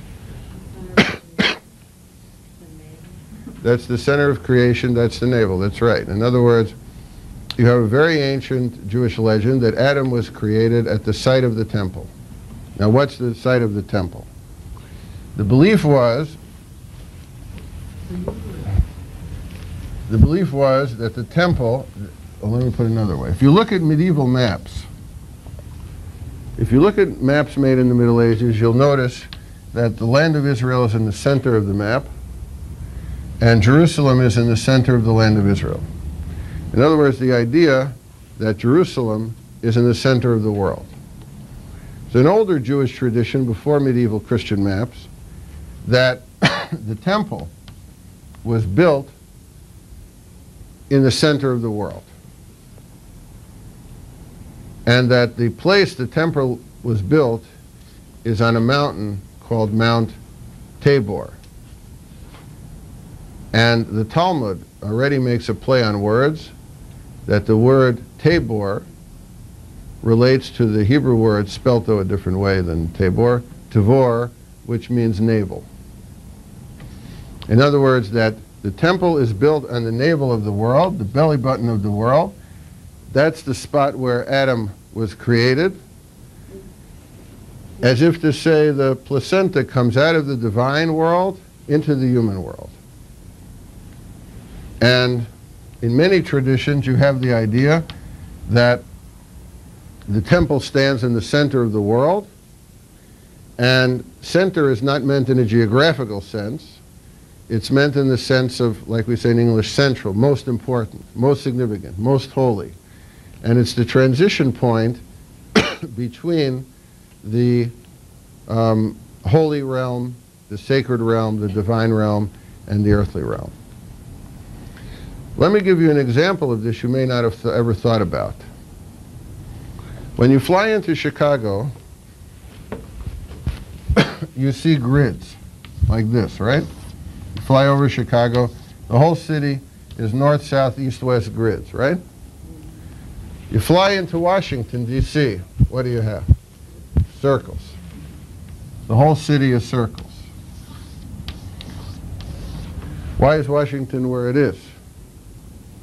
Well, you could say it was the fight between the South and the North, but at the time of after the Revolution, it was the center of the country. And they built the city in such a way that the exact center of the country, which means the exact center of the city of Washington, is what? the Capitol. And if you go to the Capitol, you'll see on the marble floor, in the center, there's a dot. You've seen that? Yeah. There's a black, like brown or whatever it is, dot. That's the center of the country. That's the most important holy place in the country.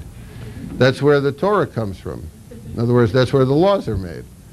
That's where sacred documents are kept. Now, I don't know how many of you remember the Kennedy assassination. But after Kennedy was shot and he was laid in state, where did they put the body? Where? On that spot. So it's like the divine, it's like the sacrifice. And why did they put it there? Because that's where they put Lincoln. And what was Lincoln compared to? The divine sacrifice. So this is the holiest place, the center, in almost every tradition. So here you... Sacrifice meaning Jesus? Lincoln was compared as the Christ of America, yes. He was, the idea was he had to die in order for the salvation of the country to occur. You find it in the literature of the times. Yeah. Going back for a second to the creation, the kind of revisiting of the pre-biblical creation myth, is there evidence, I guess this is the kind of thing Edel researches a lot, is there evidence that there was a creation myth of this type in Judaism prior to the mystics coming up with this version, or is this something that sort of from outside? I wouldn't say Edel, but someone like the late Umberto Cassuto would take a theory like this, that it's a emergence of a submerged tradition. Or somebody like the late Professor Neumark, who nobody ever reads anymore, took a view that if you look at the whole history of Judaism, you see it as a kind of interaction between a kind of mythological trend and a demythologizing trend. Or if you want, a mystical trend and a rational trend. So that the Bible begins as a reaction to the mythologies of the ancient Near East, so it's a demythologizing trend. Then when the idolatrous religions of the ancient Near East were gone, you have a remythologizing trend, which you have, say, in the rabbinic midrashim, rabbinic Talmudic stories. Then the philosophers, medieval Jewish philosophers, thought the rabbis went too far, too anthropological, too anthropomorphic, too mythological, so they went the other extreme. Then the mystics in the Middle Ages thought the philosophers made the religion too sterile, too logically elegant, but existentially irrelevant, so they went back to the mythological. And the Zohar, in a sense, returns a lot of these mythological motifs. Well, the Zohar has a vehicle to do it that a lot of the others didn't, because the Spirot, some would say, approximates a polytheistic view, and you can't have this kind of a sexual creation without some degree of polytheism. It takes two to tango. Look, some said that the Zohar is worse than the idea of the Trinity because the Trinity only has 3, and here this has 10. So I don't know if it takes 10 to tango, but you don't need 10. But the idea again is the 10 are all, one. So. Yeah. But in the Zohar, in his literature or in practice, nobody's worshiping anybody but one God. Their knowledge and existence that are these other. And Well. Even now in the liturgy, you see references to in the high holiday liturgies, and there's stuff about let your aspect of chesed outweigh your aspect of gvura. Yes, that you already have in the Talmud. But that's not really the problem. You're not saying there's one God of mercy and one God of love, and one God of justice. It's the same God. You just want him to, it's like when, I don't know if you ever called down for an audit by the IRS. I have a friend who's an accountant, and he goes with a lot of people who audit. So I say, what do you say, tell the IRS officer? He says, I know you have to hit me, but don't hit me too hard. So it's like the liturgy for the high holidays. You say to God, yeah, we did sin, so you have to hit us, but don't hit us too hard. You're not saying there's one God who is the God of justice who hits you and the other God is the God of mercy who forgives you. It's the same God. So it's like the IRS agent, same agent, but have mercy and justice together.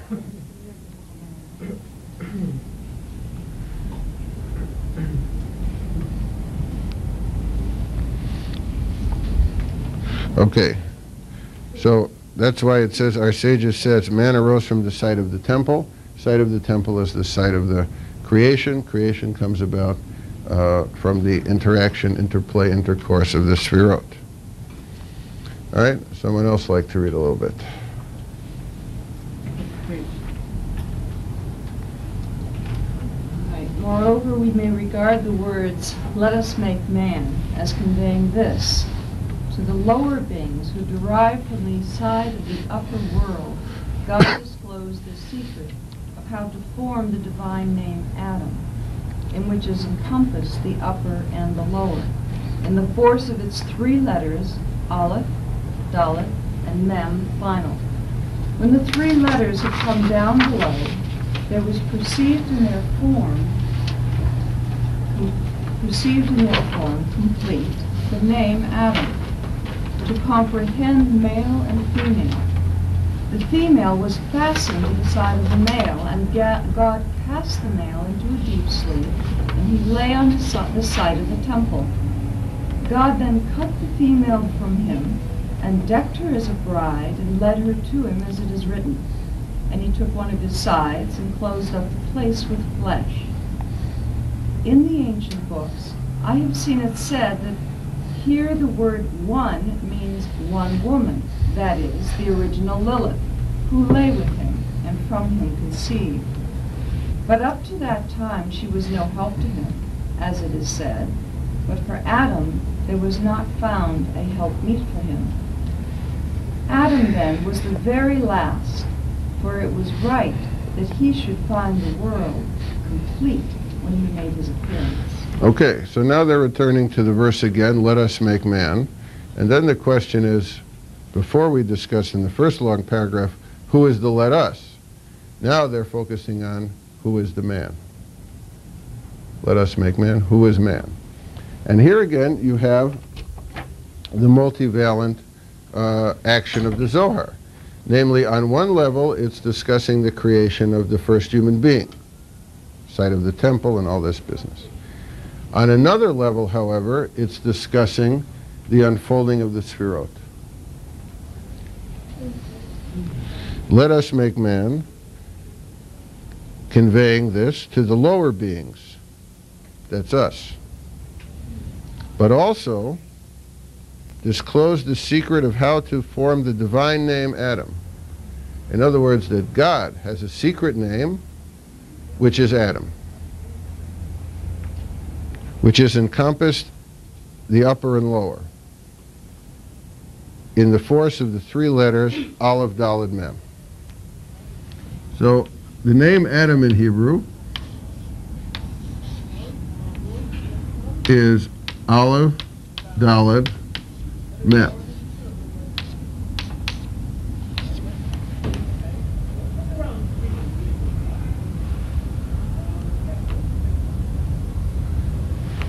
So how is that the name, that's the name of the human being? It's clear, right? Adam, human being. Fine. How is this a secret name of God? Here's how it goes. Put your seatbelt on. Each letter in the Hebrew alphabet is also a number. Right? Aleph is 1, Dalet is, Mem is 40. Equals 45. All right? 45, any name of God in numerology?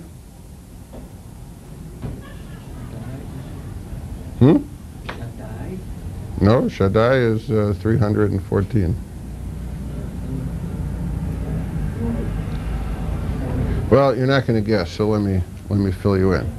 You have God's secret name. What's God's secret name? Jehovah. The ineffable name. The name we don't pronounce, the name we don't write, the name with 4 letters. What are the 4 letters? Yud, He, Vav, and He. If you take each of those letters and spell out the name of each of those letters like this, for example, Yud would be spelled Yud, right? Yud, Vav, Dalet. Okay. That's how you spell the letter Yud, right? Yeah.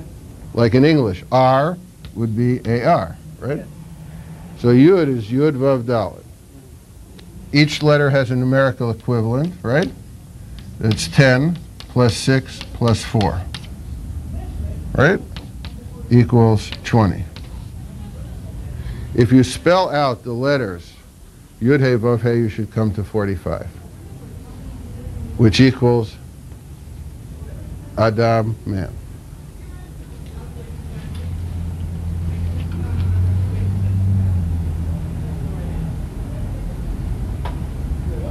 Now, if you were 12 years old, I expect you to say something like awesome or something like that, you know.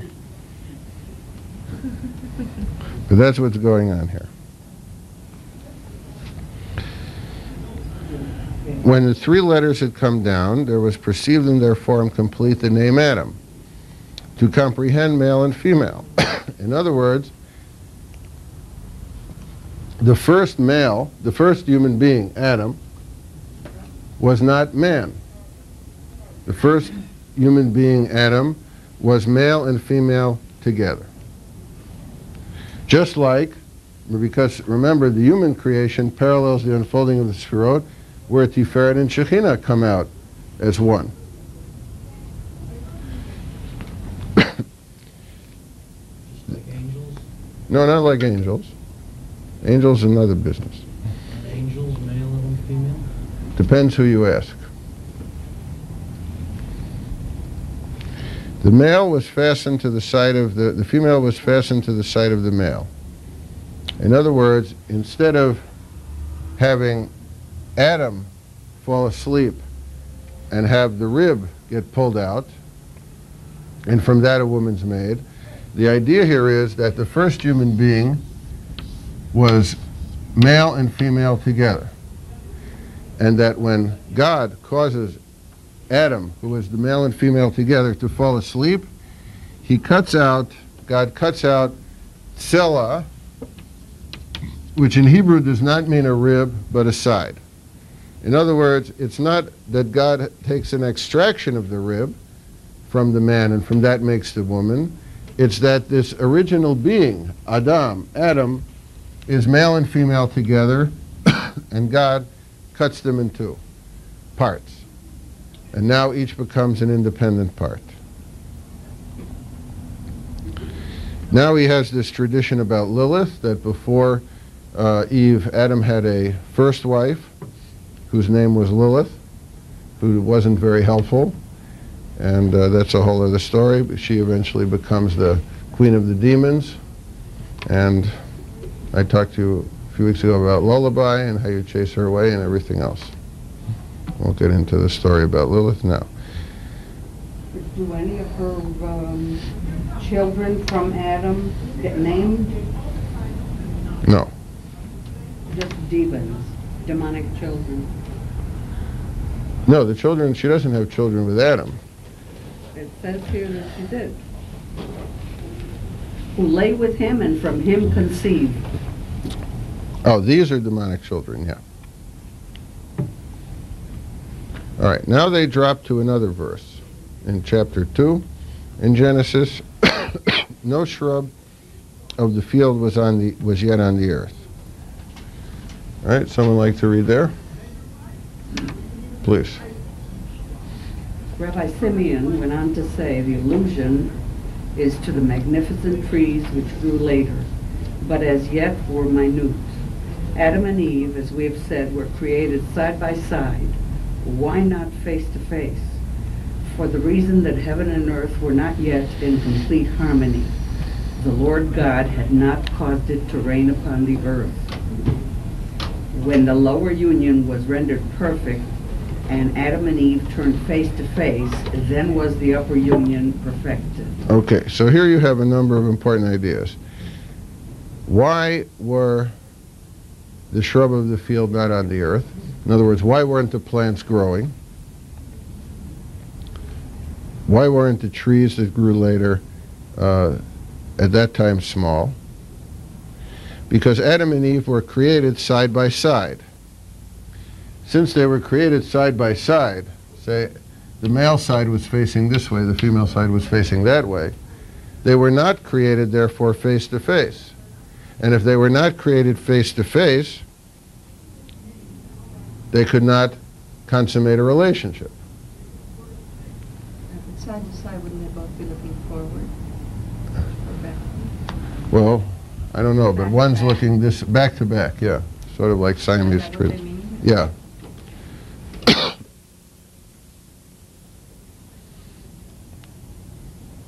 And why not face to face? For the reason that heaven and earth were not in complete harmony. Now, heaven and earth in the symbol structure is Tiferet and Shekhinah.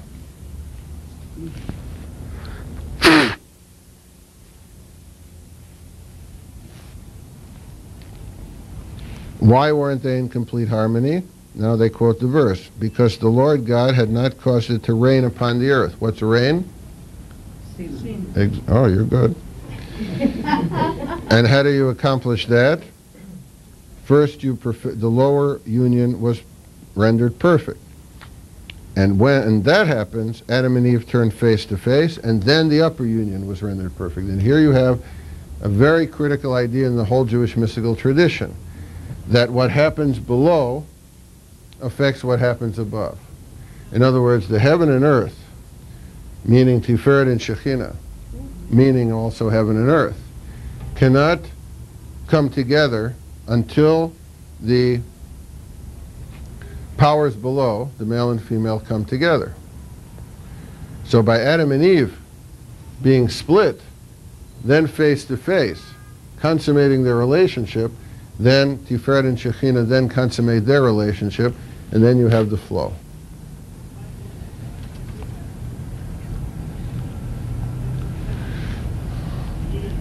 Okay?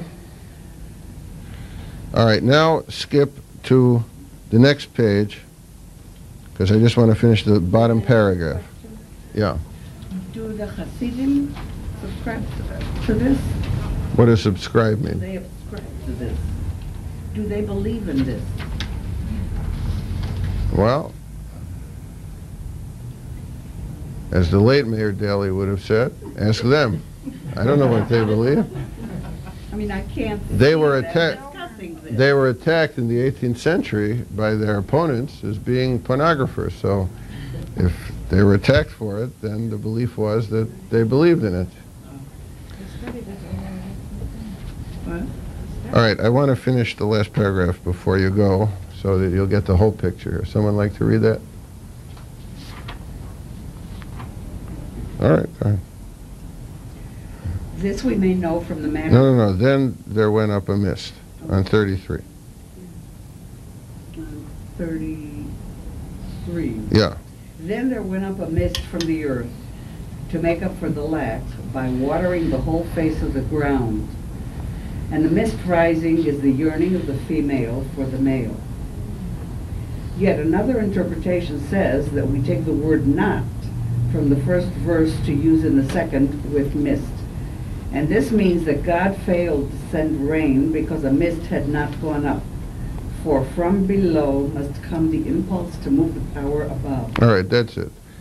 In that last phrase, you have the whole summation of, say, 80% of Jewish mysticism. From below must come the impulse to move the power above. In other words, what goes on here in the human sphere is what affects what goes on up there. What the human being does affects the world of the divine. Now,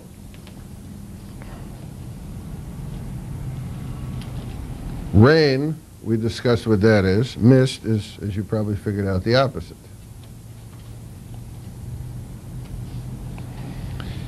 So they're trying to explain why was the ground not watered? Because the rain didn't come. Why didn't the rain come? Because the mist hadn't gone up. In other words, the impetus from Shekhinah to Tiferet did not go up. The yearning, as he puts it, of the female for the male had not occurred. So the activity starts below, above, from Shekhinah to Tiferet, and then to the upper emanations. And in the world down here, it starts down here, and then affects above.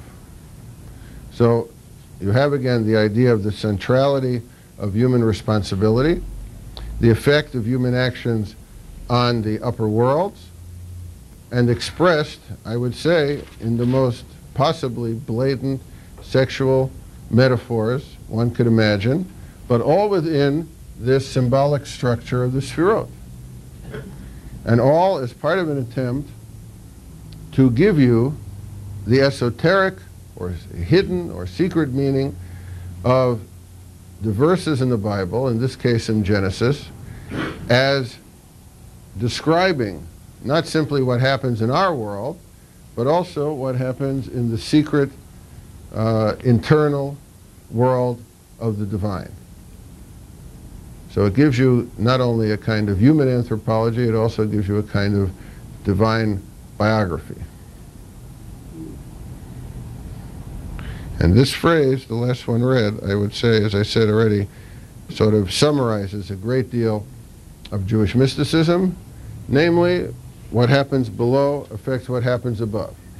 And if you have been reading Professor Edel's book, this is what he calls, in very fancy language, theosophical, theurgical Kabbalah, which he sees, and I think very correctly, as the dominant form of Jewish mysticism. Kabbalah, Jewish mysticism.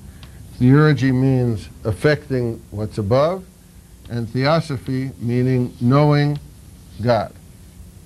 So in other words, through the action of affecting what's above, you come to a kind of secret, you come to an access to the secret inner workings of the divine.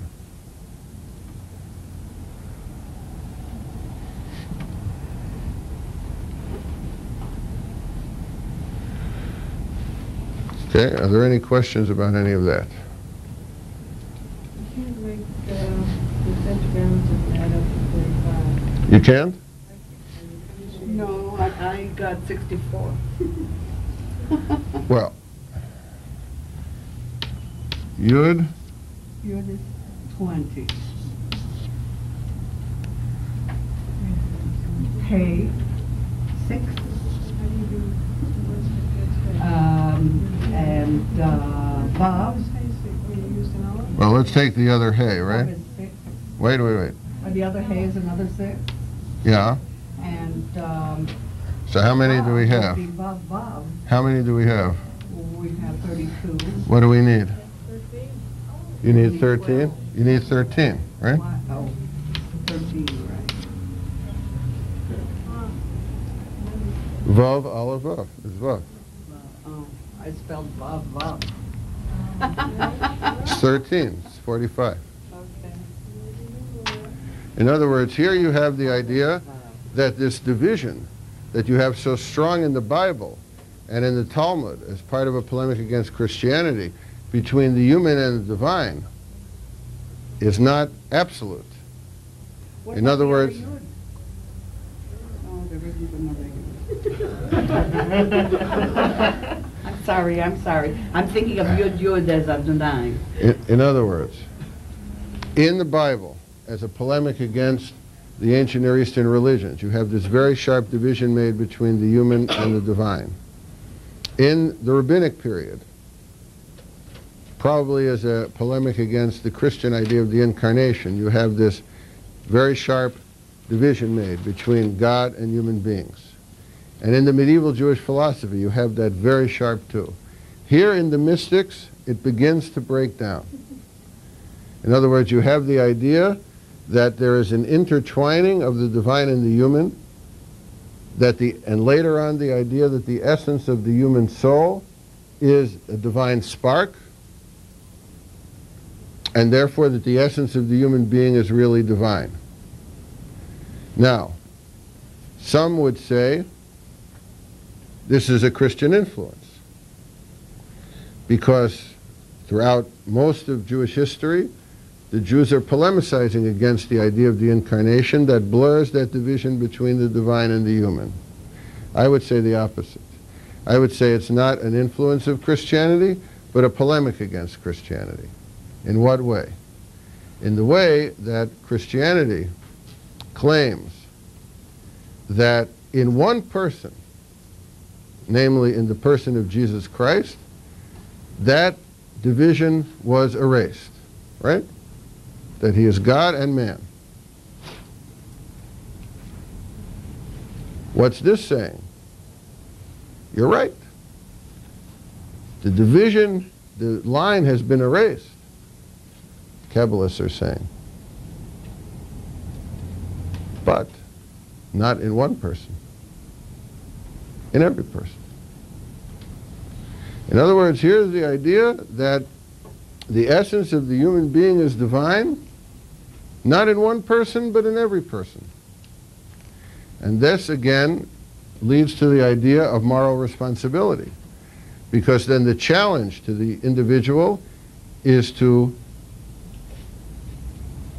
live a life compatible with that divine essence, or, as they would put it later, to ignite that divine spark. In other words, as they would put it, say, by the 17th, 18th century, say 18th century and early Hasidism, there's a divine spark within the human being, in the soul. The essence, therefore, of the human being is divine. Each person has a choice. The choice is you can let that spark die, let that flame go out, or by doing virtuous things, good things, you can make it into a flame. That's the choice. Okay, so on that happy note, I'll leave you and your sparks, and we will take a look at these texts next time that remain, and then we will go on to the next topic.